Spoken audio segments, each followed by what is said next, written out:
அதிகாலையிலேயே சூர்யாவுக்கு விழிப்பு வந்துவிட்டது. அவன் அருகில் படுக்கையில் படுத்திருந்த வந்தனா ஆழ்ந்த தூக்கத்தில் இருந்தாள். அவளுடைய மூச்சு மெலிதாக வந்து கொண்டிருந்தது. சூர்யா சத்தமில்லாமல் எழுந்து அறைக்கதவை மூடிவிட்டு குளியலறையில் உடை மாற்றிக் கொண்டான். வந்தனாவின் உடைகளை ஆராய்ந்து அதிலிருந்து அவளுடைய குடியிருப்பின் சாவியை எடுத்துக்கொண்டு வெளியேறினான். வேகமாக அவளுடைய கட்டிடத்துக்குச் சென்றவன் அவளுடைய அறைக்கதவை திறந்து உள்ளே சென்றான். அவனை பார்த்த யாரும் அந்த அறை அவனுடையது என்றுதான் நினைத்திருப்பார்கள். எந்த சத்தமும் இல்லாமல் அவன் உள்ளே சென்றான். அங்கு அவன் விளக்குகளை போட்டு அந்த அபார்ட்மெண்ட்டை முழுவதுமாக சோதிக்க ஆரம்பித்தான். விரைவாக, ஆனால் எதையும் விட்டு வைக்காமல் சோதித்தான் அவன். மேசை இழுபறைகள், அனைத்து அலமாரிகள், மேலும் பெட்டிகள், பைகள் யாவும் திறக்கப்பட்டு ஆராயப்பட்டன. உடைகளில் ஏதாவது மறைத்து வைக்கப்பட்டிருக்கிறதா, ஏதேனும் காகிதங்கள் இருக்கிறதா என்று தேடி பார்த்தான். கட்டிலின் மெத்தை விரிப்புகளுக்கு அடியிலும் தலையணைக்குள்ளும் தேடி பார்த்தான். அங்கிருந்த நாற்காலிகள், மேசைகள் இவற்றின் அடியிலும் தேடி பார்த்தான். ஜன்னலை திறந்து ஜன்னலுக்கு வெளியே ஏதாவது தொங்க வைக்கப்பட்டிருக்கிறதா என்று பார்த்தான்.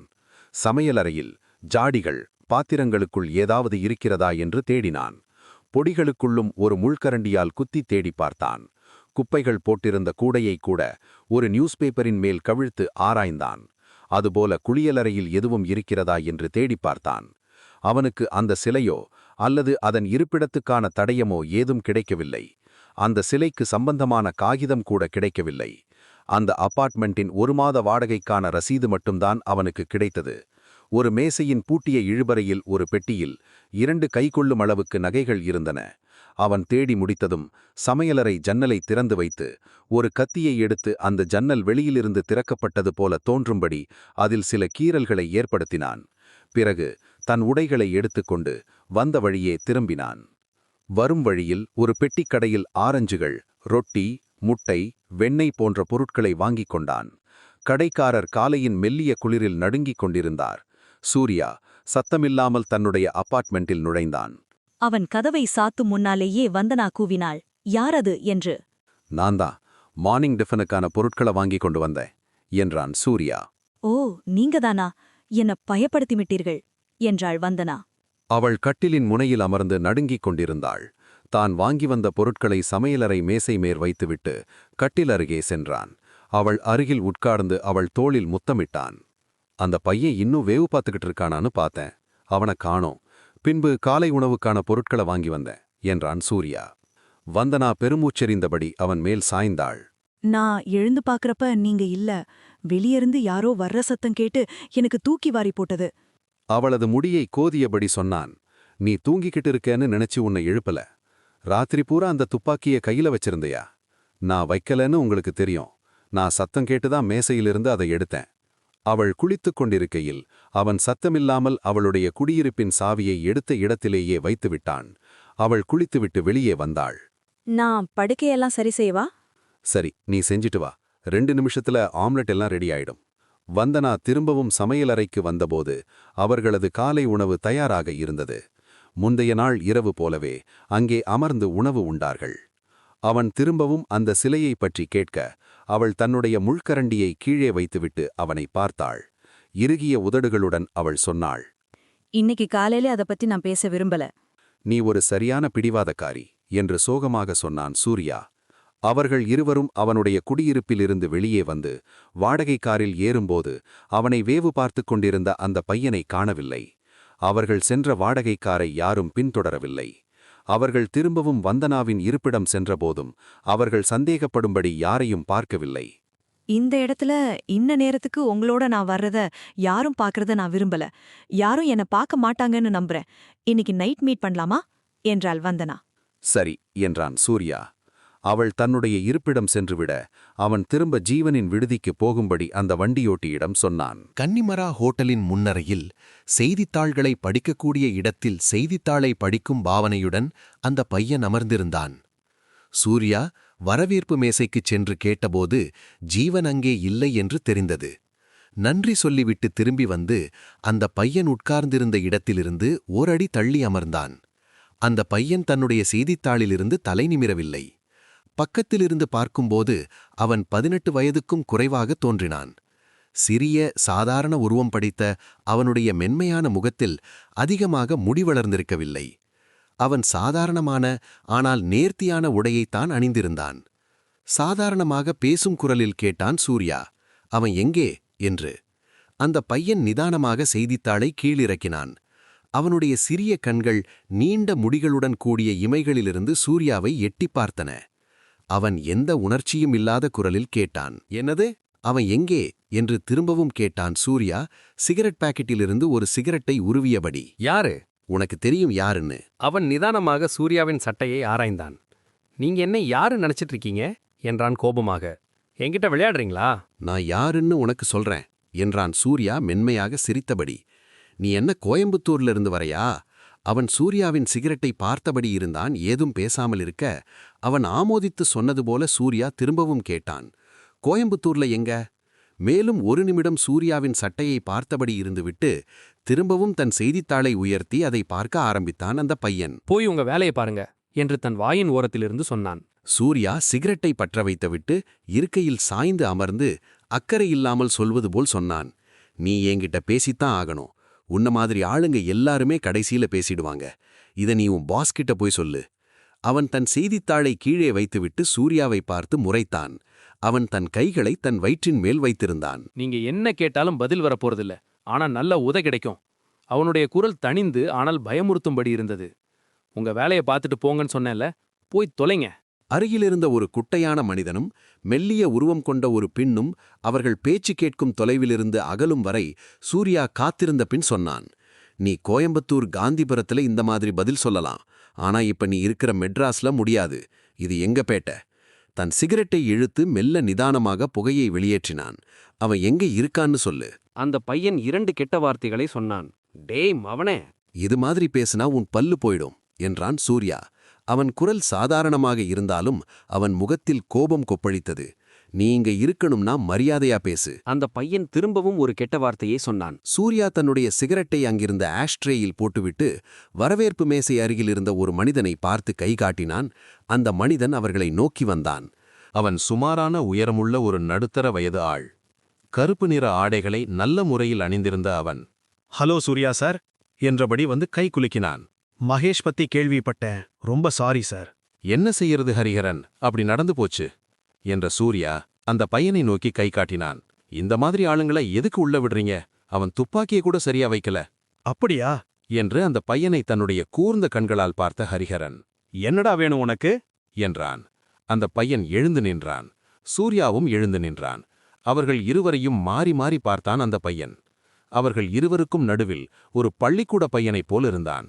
ஹரிஹரன், உனக்கு இங்க ஏதும் வேலை இல்லன்னா நீ வெளியே போ, திரும்பி வராத என்று ஆணையிட்டான்.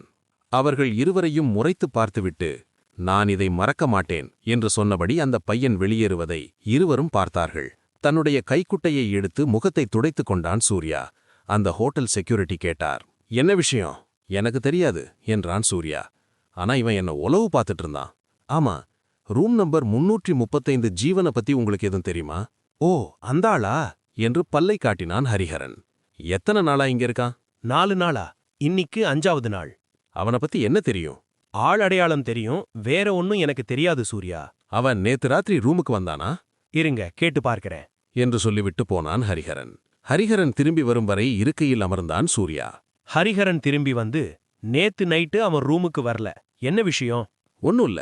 என்கிட்ட சொல்றதுக்கு என்ன சார், நான் எதுவும் பேச மாட்டேன். ஏதாவது தப்பான விஷயம் நடந்திருந்தா முதல்லே தெரிஞ்சிட்டா நல்லது. அப்படி ஒன்னும் இல்ல என்று உறுதியளித்தான் சூர்யா. சொல்லப்போனா அவனுக்காக ஒரு சின்ன வேலை செய்யறேன்னா, அப்படி ஏதாவது சரியில்லைன்னா நான் சொல்லுவேன். நீங்க சொல்றது நல்லது.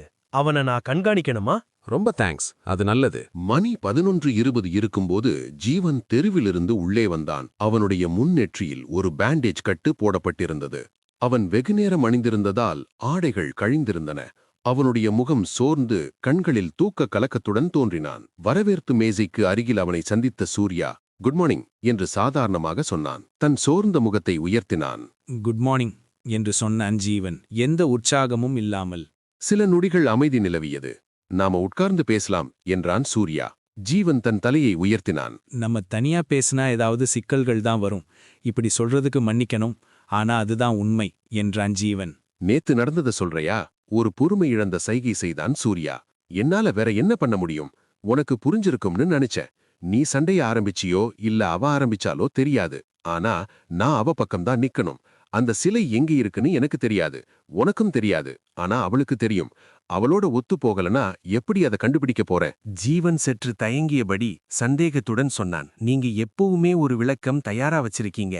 சூர்யா முறைத்தான். வேற என்ன செய்ய சொல்ற? நாம் அங்க உட்கார்ந்து பேசலாம் என்று முன்னர் அமர்ந்திருந்த இருக்கைகளை காட்டினான். அவர்கள் அங்கு அமர்ந்த பிறகு கேட்டான். என்ன, உன்னை ஸ்டேஷனுக்கு கூட்டிட்டு போனாரா தண்டபாணி? ஆமா, எத்தனை நேரம் வச்சிருந்தாங்க? என்ன செஞ்சாங்க? இப்போ கொஞ்சம் முன்னால் தான் வெளியே விட்டாங்க. நான் என்ன சொல்லியும் அவங்க கேட்கல. அவனுடைய முகத்திலும் குரலிலும் வலியும் கோபமும் இருந்தது. நான் இலங்கை கான்சுலேட் ஜெனரல் அலுவலகம் போய் புகார் கொடுத்துட்டு அப்புறம் ஒரு வக்கீலிடம் பேசப் போறேன். என்ன வேணா செஞ்சு பாருங்க. போலீஸ் உங்ககிட்ட இருந்து என்ன விஷயத்தை கறந்தாங்க? அவனுடைய புன்னகையில் ஒரு நிம்மதி தெரிந்தது. ஒரு விஷயமும் அவங்களுக்கு தெரியாது. நீங்க நேத்து நைட்டு சொன்னதையே தான் திருப்பி சொன்னேன். இப்ப அவன் புன்னகை மறைந்தது. நீங்க வேற மாதிரி ஒரு நல்ல கதையை சொல்லியிருக்கலாம். நான் சொன்னது எனக்கே முட்டாள்தனமா தெரிஞ்சது. சூர்யா கேலியாக புன்னகைத்தான். நிச்சயமாக அந்த மாதிரி நம்ப முடியாமல் சொல்றதுதான் நல்லது. அதை தவிர வேற ஒன்னும் சொல்லலையே.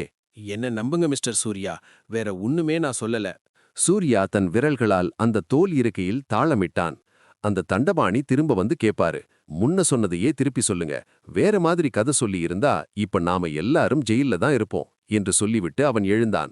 போலீஸ் ஸ்டேஷன்ல நேத்து நைட்டு பூரா தூங்காம இருந்த. இப்ப போய் தூங்கு, அப்புறமா பார்க்கலாம்.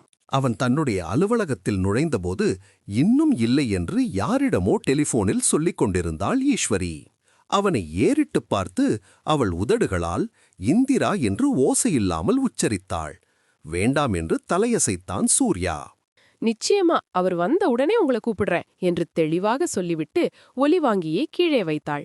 இதோட காலையிலிருந்து 3 தடவை கூப்பிட்டுட்டா என்று சொன்னாள். சூர்யா பொறுமையின்றி ஒரு உருமலை வெளியிட்டான். தன் கண்களால் உள்ளறையை காட்டினாள் ஈஸ்வரி. உங்க மிஸ் வந்தனா உள்ள இருக்கா. காலையில 9 மணியிலிருந்து உட்கார்ந்திருக்கா. அதனை எதிர்பார்த்தது போல தலையை ஆட்டிவிட்டு கேட்டான். அதை தவிர வேறென்ன? தங்கராஜ் கூப்பிட்டாரு, ஆனா எதுவும் செய்தி சொல்லல. அவரை கூப்பிடிப்போ. அப்புறம் ஜி கூப்பிட்டாரு. அவனுடைய கண்கள் விரிந்தன. அது யாரு ஜி? அப்படித்தான் அவர் சொன்னாரு. நீங்க இங்க இல்லன்னு சொன்னதும் அவர் வந்த உடனே ஜிக்கு உங்க மெசேஜ் கிடைச்சது, திரும்ப கூப்பிட சொல்லுங்க அப்படின்னாரு. ரொம்ப தேங்க்ஸ் கண்ணு என்று சொன்னான் சூர்யா. அந்த தங்கராஜ் போன்ல கிடைக்கிறாரான்னு பாரு என்றபடி தன் அலுவலகத்தின் உள்ளறைக்குச் சென்று கதவை மூடிக்கொண்டான். வந்தனா முதல் நாள் அவனுடைய அலுவலகத்துக்கு வந்தது போலவே உடையணிந்திருந்தாள். அவள் தன்னுடைய இருக்கையிலிருந்து வேகமாக எழுந்து வந்தாள். என்னோட அபார்ட்மெண்ட்டை யாரோ தேடி பார்த்திருக்காங்க. எல்லாத்தையும் கழிச்சு போட்டுட்டாங்க. அவன் ஆச்சரியப்பட்டது போல கேட்டான். எதையாவது திருடிட்டு போயிட்டாங்களா? ஆமான்னு நினைக்கிறேன். ஆனா எனக்கு தெரியாது. அங்க இருக்க பயமா இருந்துச்சு. அதனால வேகமா உடமாத்திட்டு இங்க வந்துட்டேன். ஓ, அந்த பையன்தான் உங்களை ஃபாலோ பண்ணிட்டு வந்திருக்கணும். இல்ல என்று தலையசைத்தான் சூர்யா. இல்ல கண்ணம்மா. அவன் தன்னுடைய பாக்கெட்டிலிருந்து ஒரு செய்தித்தாளிலிருந்து கிழிக்கப்பட்ட ஒரு பக்கத்தை காட்டினான். அதில் வேறொரு அபார்ட்மெண்டில் புகுந்த ஒரு திருடனை பற்றிய செய்தி இருந்தது. காந்தாமணி என்கிற பெண் தாமரை அபார்ட்மெண்டில் குடியிருப்பவர் காலை 4 மணிக்கு தன்னுடைய படுக்கை அறையில் யாரோ நுழைந்தது போல சத்தம் கேட்டு எழுந்ததால் அந்த திருடன் ஓடிவிட்டான். அந்த கட்டிடத்தில் இருந்த மேலும் 2 பெண்கள் தங்களது அபார்ட்மெண்ட்கள் சோதிக்கப்பட்டுவாகச் சொன்னார்கள். ஆனால் அந்த 3 அபார்ட்மெண்ட்களிலும் எதுவும் திருடப்படவில்லை. இந்த கட்டடத்துல தான் அவங்கிட்ட இருந்து நான் காணாம போயிட்டேன் என்று விளக்கினான் சூர்யா. நான் அந்த கட்டடத்துக்குள்ள போயிட்டு பின்கதவு வழியா வெளியே போய்விட்டேன். நான் அந்த 3 அபார்ட்மெண்ட்ல ஏதோ ஒண்ணுக்கு தான் போனதா அந்த பையன் நம்பிட்டான். ஆனா நம்ம திரும்பி போனப்ப அவன் நீங்க அபார்ட்மெண்ட்டுக்கு முன்னால இருந்தானே என வந்தனா மறுத்தாள். அவன் தனியாக வேலை செய்யறான்னு நான் நம்பல. ஆனா நீ என் வீட்ல நைட் இருப்பேங்கிற ஒரு நம்பிக்கையில அவன் அந்த அபார்ட்மெண்ட்ல தேடி பார்த்திருக்கான். ஆனா உன்னுடைய அபார்ட்மெண்ட்டுக்கு அவனை நான் கூட்டி வரல. அவளுக்கு இன்னும் சந்தேகம் தீரவில்லை. அவன் கண்டுபிடிச்சிட்டான், இல்ல வேற யாரோ கண்டுபிடிச்சிருக்காங்க. இருக்கலாம் என்றான் சூர்யா. ஒருவேளை அது ஜீவனா இருக்குமோன்னு சந்தேகமா இருக்கு. அவன் நேத்து நைட்டு ஹோட்டல்ல இல்ல.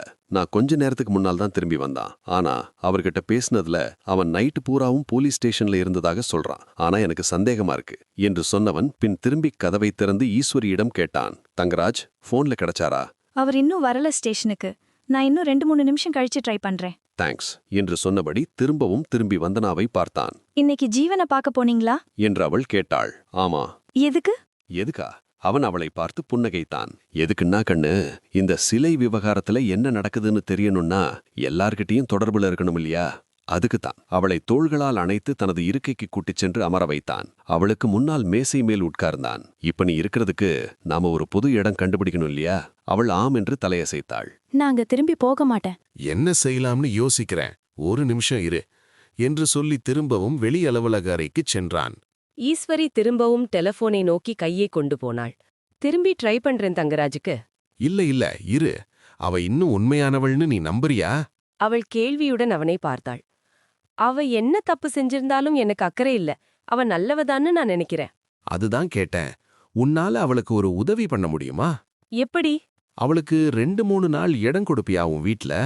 அவ அபார்ட்மெண்ட்டை யாரோ தேடி பார்த்திருக்காங்க. இது 2வது தடவை. தனியா இல்லாம இருந்தா அவளுக்கு நல்லது. உன்னால உதவ முடியுமா? முன்னால் குனிந்து கேட்டாள் ஈஸ்வரி. அவ உண்மையிலே ஆபத்துல இருக்காளா? ஆமாம்னு நினைக்கிறேன். ஈஸ்வரி உதட்டின் மேல் விரலை வைத்து யோசித்தாள். உண்மை தெரிஞ்சா எங்க அம்மா மயக்கமே போட்டுருவாங்க. அவ ஏதோ ஒரு கேஸ்ல சாட்சின்னு சொல்லி சமாளிக்கணும். ரொம்ப தேங்க்ஸ் கண்ணு என்றான் சூர்யா. நீ ஒரு தேவதை. நீ இப்பவே அவளை கூட்டிட்டு போயிரு. அவகிட்ட சாவி வாங்கிட்டு போய் அவளுக்கு வேண்டியதெல்லாம் அவளுடைய இடத்துல இருந்து கொண்டு வர்ற. அப்புறம் இன்னொரு விஷயம், நீங்க 2 பேரும் சேர்ந்தாப்புல போகக்கூடாது. நீ ஒரு டாக்ஸி எடுத்துக்கிட்டு வீட்டுக்கு போ. யாரும் உன்னை ஃபாலோ பண்ணாம பாத்துக்க. நான் அவளை பின்னாலேயே அனுப்புறேன்.